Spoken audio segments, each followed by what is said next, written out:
His name is David, and it started as a completely normal Thursday afternoon. His entire world collapsed in under 20 minutes. He was sitting in traffic on Interstate 95, the kind of traffic that goes nowhere, the kind where you're checking your mirrors, capping the steering wheel, thinking about what's for dinner. The radio was on, something forgettable. And then that sound, that sharp, cold emergency tone that cuts right through you even before you know what it's saying. This is an emergency broadcast. Residents are advised to stay in their homes. A highly contagious pathogen is spreading. Do not approach anyone displaying erratic behavior. Now, I want you to really put yourself in that car for a second. You're surrounded by strangers. You can't move.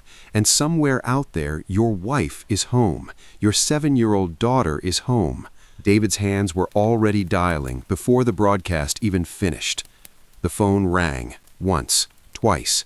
Sarah picked up, and he knew immediately from the very first syllable that something was already wrong. Her voice was barely a whisper. "David, they're in the neighborhood. People are hurting each other.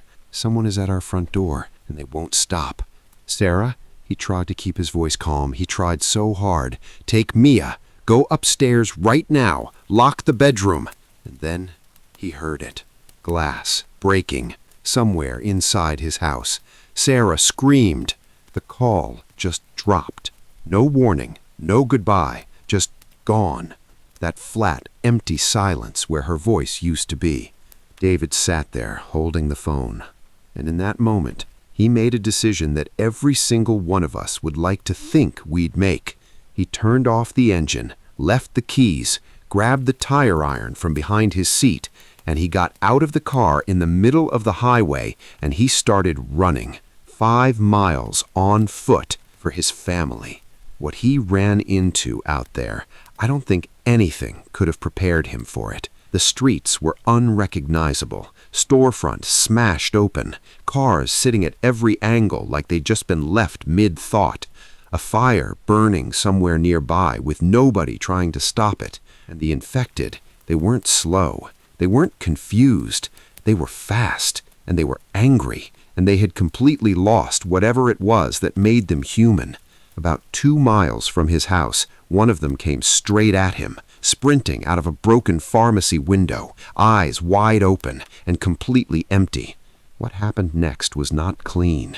It was not heroic. It was desperate and ugly and real. David fought him off the only way he could, and when it was over, when he finally scrambled back to his feet, his hands were shaking so badly he could barely hold the tire iron. But he kept running, because what choice did he have? He turned onto his street just as the sun was going down, and I think this is the part of the story that hurts the most, because he ran 5 miles through everything that was out there. He fought, he pushed, he didn't stop once, and he still wasn't fast enough. The front door of his house was wide open. The deadbolt, solid steel, he installed it himself, ripped completely out of the frame. He went through every room, calling their names. Sarah, Mia, kitchen, living room, bedroom, every closet, every corner. No blood, thank God, no blood, but no Sarah, no Mia. Just upturned chairs, broken glass, the quiet that follows something terrible. David stood in that hallway, and something inside him just broke. He slid down the wall until he was sitting on the floor, and everything he had been holding together, every mile, every step, every second of telling himself, "They're fine, just get there," it all came apart at once. He screamed. He put his boot through the drywall. Family photos fell off the wall and shattered around him on the floor. And he sat there in the middle of it all, surrounded by broken pictures of the people he loved, feeling like the worst kind of failure a person can feel, like he had one job and he hadn't done it. He sat in the dark for almost an hour. I think sometimes we need that, the breaking down, before we can find the part of us that gets back up. And then he heard footsteps on the porch. 3 neighbors, backpacks, flashlights, eyes that had seen too much that day. One of them told him when the breach hit their street, the military moved fast. They evacuated everyone they could find, took them to an emergency shelter, a FEMA bunker underneath the high school about a mile away. If they made it out, the neighbor said quietly, that's where they'd be. David didn't say a single word. He just started running again. The high school looked like something out of another world. Floodlights, barbed wire, armed guards, and outside the massive steel bunker doors, hundreds of people, wrapped in emergency blankets, children crying, voices overlapping everywhere. David moved through it all, scanning every face, every group of people huddled together. His heart was hammering. His throat was so tight he could barely breathe.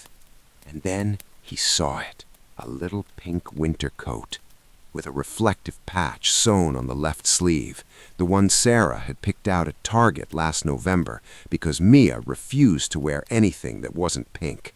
He had teased Sarah about it on the drive home. He remembered that.